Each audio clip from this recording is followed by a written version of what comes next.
গুড্ডি সিরিয়ালের আগামী পর্বে দেখা যাবে শিরিনের কারণেই যে আজকে অনুজ আর গুড্ডি আলাদা হয়ে যাচ্ছে সেটা পরিবারের সকলেই বুঝতে পারে।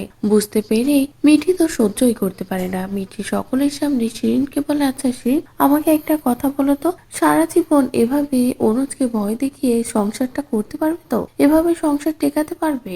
যেটা শুনে শিরিন কি বলবে কোনো উত্তর খুঁজে পায় না। অন্যদিকে টুটুল কলেজে গিয়ে পৌঁছায়। সেখানে পৌঁছেই গুড্ডিকে দেখে গুড্ডিকে বলে, তুমি পিকলুকে বলেছো যে তোমার কাছে আর না আসতে, নিজের কাছে আসতে মানা করেছো, ওর সাথে কোনো সম্পর্ক রাখবে না, এটাই বলেছো? তখনই গুড্ডি বলে, বললাম তো স্যার, আমি এই সবটা বলেছি। তখনই টুটুল বলে, এবার তুমি নিজে থাকতে পারবে তো? ও কিন্তু বাইরে চলে যাবে। যেটা শুনে তো গুড্ডি কষ্ট পায়, কিন্তু তবুও কি করবে ভেবে পায় না। তো বন্ধুরা, শেষ মুহূর্তে কি সত্যি অনুজ ও গুড্ডি আলাদা হয়ে যাবে, নাকি তার আগে অন্য কোনো কিছু ঘটবে? আপনাদের ঠিক কি মনে হচ্ছে তা অবশ্যই কমেন্ট করে জানিয়ে দিন। পরবর্তী আপডেট পেতে চ্যানেলটি সাবস্ক্রাইব করুন।